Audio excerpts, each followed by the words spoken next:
चलिए तो अब now let us go ahead. तो इसलिए याद रखिए, कुछ तो आप अपने बुक्स के लिए याद रखेंगे, कुछ जनरल क्वेश्चंस के लिए याद रखेंगे, क्योंकि टीचर कभी कभी देखता है कि आप रट्टू तोते हो या कुछ अप्लाई भी कर सकते हो। You have to answer logically, read the question. अब रिकमेंडेशंस हम लोग देखेंगे now. A name should be in Latin or easily converted into Latin form. ठीक है। Point number 2, it should not contain less than 3 or more than 12 letters. जैसे Bengalensis, BENGHALENSIS, exactly 12 letters. समझ में आया? आपका उसका less than 3 and more than 12 letters नहीं होना चाहिए.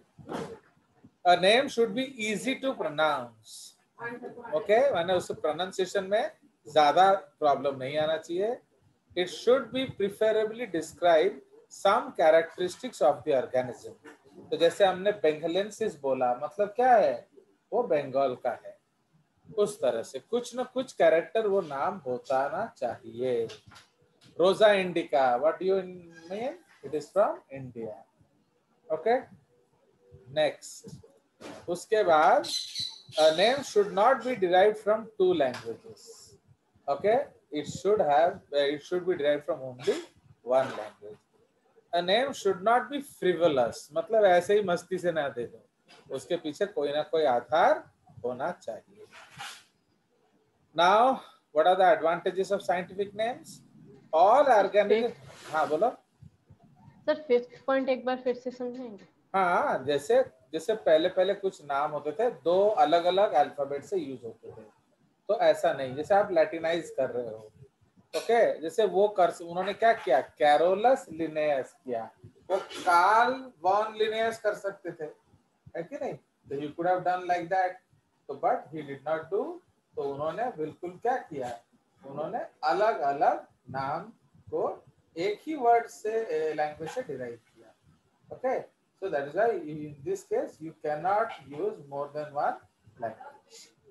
Okay, तो अगर आप लैटिनाइज कर रहे हो तो पूरा लैटिन करो, कुछ छोड़ नहीं देना. समझ रहे हो? तो like that, Latin is 1 language only ना. चलो और कुछ.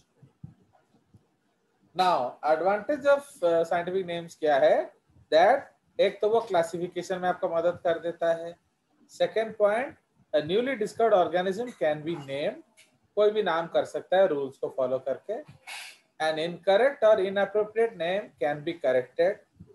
तो क्या आप देख रहे हो वो नाम लैटिनाइज नहीं है, कर दो. Okay, and so on. The scientific names are universal. तो यूनिवर्सल का मतलब क्या है? आप जाके अंटार्कटिका में भी बोलोगे तो वो सेम नाम यूज होता है. ओके, तो इसीलिए anything is used, yes obviously, in the scientific fraternity. अब आप जाके सब्जी वाले को बोलोगे एलियम सेप्पा दो, तो वो जहाँ पड़ देगा, है कि नहीं? तो उसे उतना पता नहीं है ना. बट अगर we are discussing about the scientific names, okay, तो in a scientific fraternity, so they will understand. Now, these names indicate relationship of the species with others placed in the same genus. जैसे हम अकेला कैनिस बोल रहे हैं, तो कैनिस में dog भी आ जाएगा, वुल्फ भी आ जाएगा, जैकॉल भी आ जाएगा. अब समझ में आया? सो इसीलिए आपको अकेला कैनिस से पता नहीं चलेगा कि आप कुत्ते के बारे में बोल रहे हो. तो आपको कैनिस डोमेस्टिका बोलना है, क्या कैनिस फैमिलियरिस बोलना पड़ेगा. बट अगर आपको कुछ और है, जैसे you want to tell jackal, तो कैनिस ल्यूपस. इस तरह से दे आर स्पेसिफिक. ओके, तो ओनली जीनस भी कभी कभी एग्जैक्ट डेफिनेशन नहीं देता, एंड ओनली स्पीशीज तो आप ले नहीं सकते. These names are descriptive, indicating some characteristic of the organism. मतलब उसके क्लासिफिकेशन के पीछे कोई वजह है. These names are derived from Latin or Greek. Now, hence, this is less possibility of change in the meaning of words. ठीक है? तो इसलिए हम लोग उसे लैटिनाइज कर दे रहे हैं, कि पहले तो ग्रीक में था, अभी सब लैटिनाइज कर दे रहे हैं. Now, we have some terms synonyms. तो सिनोनिम्स का मतलब क्या है? In case of two or more names are given, the oldest, okay, that is the name given first is recognized as valid name, and all other names are called synonyms. ये हम कल बात कर चुके थे कि सपोज जो पहला नाम दिया था सैम ने एंड उसको बाद में शुभम ने करेक्ट किया था, तो नाम आपका सैम वाला ही रहेगा, बट बाकी सारे नेम्स जैसे राना टाइग्रीना, तो Rana tigrina is the name of frog, but अब वो बन गया है tigerina. Okay, GERIN, not GRIN। तो इसका मतलब ये नहीं है कि आप अभी टाइगेरीना नहीं लिखोगे तो मार्क्स नहीं मिलेगा, आप अभी भी टाइगरीना लिखने से मार्क्स मिलेगा। अंडरस्टूड? क्योंकि वही करेक्ट नेम है, बाकी जो नाम नया नाम है वो सिनोनिम्स है। टॉटोनिम्स, सी ये बहुत इंपॉर्टेंट है, ये जो 4 शब्द है ना इसमें से एक क्वेश्चन आएगा, इसलिए याद रखना। ये संकल्प आप लोग आज क्या पढ़े? संकल्प P, what did you study today? Sir आज भी क्लासिफिकेशन ही पढ़ा 6 रहे। Kingdom, 7 kingdom, 3 domain. 3 डोमेन आ गया? तो 3 डोमेन में कौन सा एडवांस? हाँ सर। मैंने सर आई थिंक वो टॉपिक डिस्कस ही नहीं हुआ। मतलब सर ने बोला कि आर्के बैक्टीरिया बहुत ही प्रिमिटिव कंडीशन से पाए जाते हैं, बट ये क्वेश्चन ही नहीं उठा कि कौन मतलब एडवांस्ड और कौन पुराने जमाने का है। नहीं नहीं, उन्होंने क्लैड बना के दिखाया नहीं, कौन सा पहले आएगा, कौन सा दूसरा आएगा, कौन सा तीसरा आएगा। नहीं हाँ वो तो दिखाना चाहिए, नहीं तो how will you know, because वही तो क्वेश्चन आएगा, आपको वो क्लेड बना के दिखाना चाहिए ना, जैसे मैंने आपको वो दिखाया था कि नहीं क्लेड बना के। Yes sir. You have to show the clade. तो आप क्लेड सैम तुमको कब दिखाया था? सर आप यहीं पे दिखाए थे। ओहो रे, यहाँ भी दिखाया होगा, बट वो स्कूल में भी हम लोग पढ़े हैं, तो जो क्लेड है वो आपको दिखाना पड़ेगा ना, नहीं तो बच्चा जानेगा कैसे। तो ये जो ब्रांच है देख रहे हो, are you seeing this note? Yes sir. तो ये देख रहे हो, तो पहले डोमेन आर्की बैक्टीरिया आएगा, फिर ब्रांच आएगा, फिर कॉमन पॉइंट से आर्किया एंड यूकैरिया अलग होंगे। तो आपको इस तरह का एक बनाना चाहिए था, वरना आप तो जान नहीं पाओगे कौन सा एडवांस है कौन सा प्रिमिटिव है कि नहीं।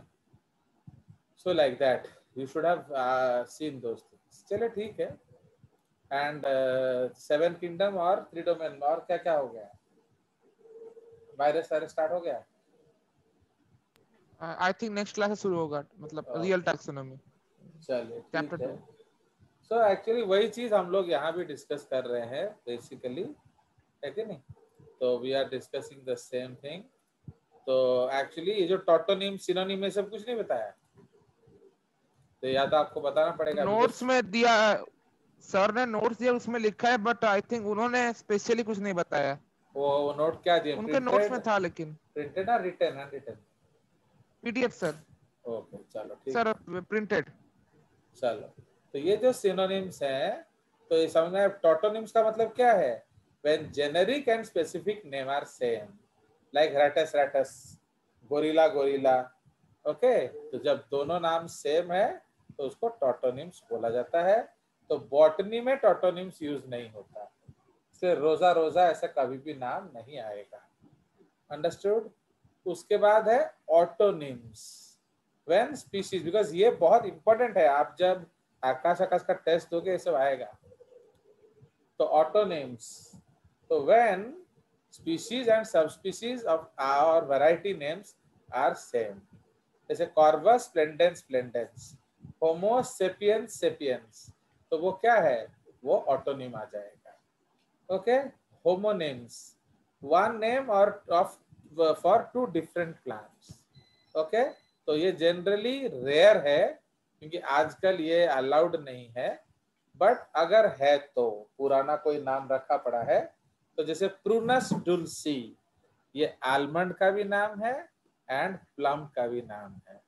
उसके आगे वैरायटी भले अलग हम लोग लगा दें, so that is called what? Homonyms. ठीक है। सर इसे चेंज क्यों नहीं किया गया अब तक? भाई देखो चेंज करने के लिए भी अपने रूल्स हैं, तो I don't know why they have change not change it. Okay, तो लाइक दैट. नहीं सुनो सुनो सुनो सुनो, उसके बाद सब स्पीसीज भी होगा ना. प्रूनस डुल्सी तक सेम है, सब स्पीसीज अलग हो सकता है, तो दिक्कत क्या है. जैसे आप लोग हो होमो सेपियंस सेपियंस, निएंडरथल मैन का नाम क्या है, होमो सेपियंस निएंडरथलेंसिस. क्रोमैग्नोन का नाम क्या है, होमो सेपियंस फॉसिलिस. तो हम तीनों का नाम होमो सेपियंस है. ओके, निएंडरथल का भी होमो सेपियन है, क्रोमैग्नोन का भी होमो सेपियन है, हमारा भी होमो सेपियन है. But then what was our difference, sub species. ठीक है, तो लाइक दैट. तो इसीलिए may be sub species is different. Okay, चलिए टाइप स्पेसिमेन. तो इसीलिए होलोटाइप क्या है, नोमेनक्लेचर टाइप. आइसोटाइप क्या होता है, duplicate of holotype. Okay, paratype क्या होता है, any other specimen described along with holotype. Suppose हम लोग एक ऑर्गेनिज्म ले रहे हैं. ओके, आपने, मैं आपको रोज दिखा रहा हूँ, तो रोजा इंडिका से रोज पता चल रहा है आपको, पता चल रहा है कि नहीं. Yes sir. तो वो होलोटाइप हो गया है क्या.